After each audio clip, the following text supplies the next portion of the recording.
it's the same story as ever for Boston, which is, yeah, you dominate the regular season. You look great. You're on a roll. You're awesome. You've got the top seed. Now the question is, can you do it in the playoffs? Yeah, I don't think a lot of people were like super dialed in to Celtics Yeah. and Hornets last night. I will say Sam Hauser's had some nice games. Somebody who kind of came out of the woodwork for the Celtics. And it just feels like the Celtics are one of those deep teams. Like, if we're going to talk about depth, it feels like the Celtics are the ultimate in that. But the problem is, can you trust their big name guards when it comes to the postseason? Because that's the main question. Can you trust Jason Tatum? Can you trust Jaylen Brown? So it's almost the opposite problem that like the Suns have, where I do trust Kevin Durant, I do trust Devin Booker, but I'm not sure if I trust the other guys. But the Celtics have all kinds of depth.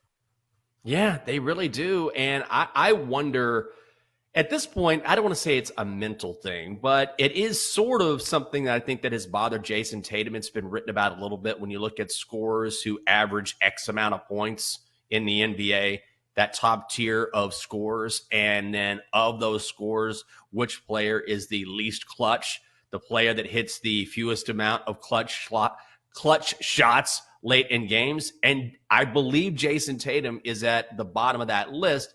And I think that's something you'll probably hear more and more about as the playoffs get underway, because this is something that has plagued him, not just during the regular season, but particularly when you go back and you look at the Celtics in the previous couple of years in the playoffs. They've been close, but they've never been able to get over the hump. And this is when they need a superstar like Tatum to come through.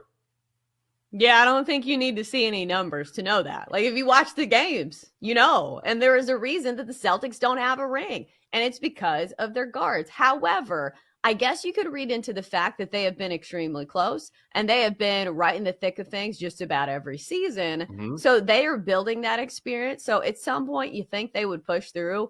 I don't know, though. We'll see about the Celtics. For a team who's billed as the favorite, I still Yeah. don't really want to trust him. Jenks, do you think this has, any kind of takeaway for the Chiefs? Because obviously, if he's in legal trouble, there's a chance he Yeah. could be suspended. But how do you see this playing out?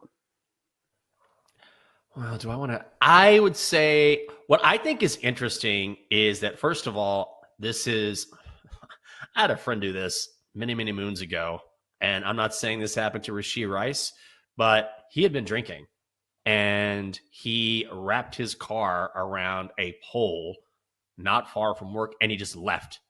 And he just left because he thought it would be better to just leave the scene of an accident and leave the car there than to be intoxicated and have the police show up. Now, I'm not saying that happened at all. I'm not putting that on Rashee Rice. I don't know why he left the scene. I don't know what happened there. I will say that whether or not he is charged with anything, when it comes to the NFL, much more violations or egregious violations have been overlooked. So if this turns out to be, oh, you left the scene of an accident, whether we can prove, whether or not you were driving this car or not, I think it will probably be overlooked ultimately.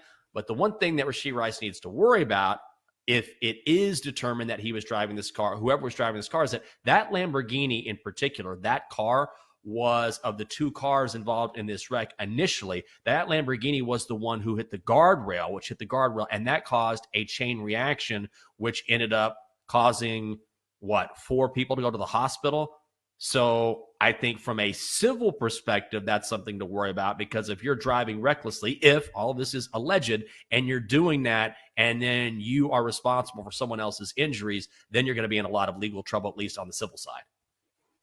Right. And if we're talking about the Chiefs, from a football standpoint, Rashee Rice was one of the few bright spots with their wide receiver core this season. He was the team's leading receiver and second to only tight end Travis Kelce when it came to receptions and yards for this team. So if you're Patrick Mahomes, you're sitting at home probably shaking your head. I know you just won a Super Bowl, but still, this season was an absolute grind when it came to the receiver depth. And now it's going to get really tough because you've got UConn in the Final Four. They won last night over USC.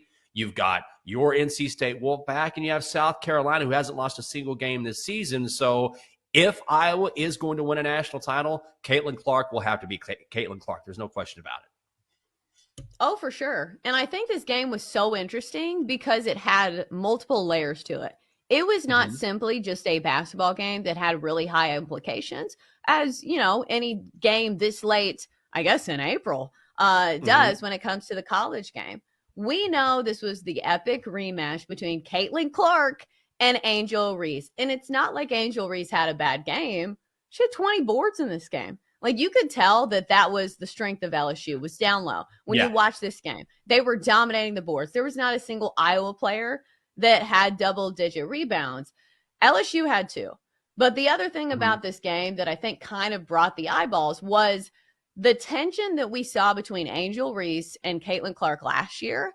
And I Yeah. thought both girls did an excellent job of kind of lowering that down and saying, this is not a revenge game. No Yeah. matter who wins this game, it is a big step in the right direction for women's sports. So we didn't see hardly any pettiness last night. And I know that was No. certainly a theme last year with the girls doing the celebrations and stuff, but you Mhm. could tell that both sides knew that this was bigger than just those two girls going head to head. I think that's a really good point. And because we've seen that gif that you're talking about, the I can't feel my face and Angel Reese pointing to her finger like I'm getting a ring, and that's been replayed over and over and over. But you're absolutely right about that. And one thing that did not get nearly that much attention is they asked Angel Reese about Caitlin Clark a couple days ago before this matchup, and she said about Caitlin Clark, oh, she's just a killer. She's an absolute killer. And Angel Reese was not prompted to say that. She said it of her own accord, which means, yes, they have a mutual respect for one another. There was none of that last night. And they do know that of all the games that were going on last night, there was Major League Baseball, right? There were NBA games. This was the game on the schedule. It was a women's college basketball game, and that is a rarity that on a random night, on a Monday night after baseball season has already started and playoff teams are jockeying for position in the NBA, that a women's basketball game is at the forefront, as it should be, and they are a big part of the reason for that. And I love that LSU head coach Kim Mulkey went up to Caitlin Clark after the game and said something, and they asked her, well, what did you say to Caitlin? And she said, I told her, I'm glad you're leaving. I've never seen anything like you. And she's right. Yeah, and Kim Mulkey's probably glad to have like the season done. I don't know, because she came into this game kind of with some headlines of her own, and not in the best way. Correct. So this game had so much interest to it that was not just about basketball, because that's what makes like the best games more watchable. It's the storylines. It's Mm-hmm. not just the level of basketball that's being played, because this certainly has it, and certainly so did the other one, the UConn game. Yeah. Paige Buchers continues to be an absolute beast on the women's side. But it's an interesting time for women's college basketball. We're going to be sad to see Caitlin Clark go. We really are. And you know what?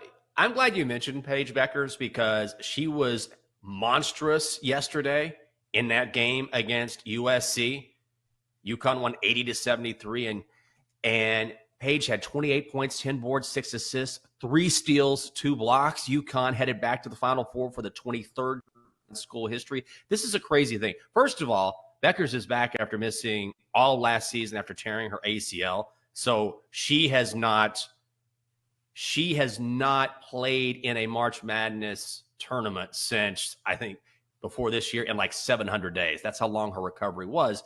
And also, if you look at UConn, they have had 6 players this season, 6, out for the season with season-ending injuries. So right now, they have a 7-player rotation. We're not paying attention to Paige Beckers. I'm telling you, Paige versus Caitlin is going to be unbelievable.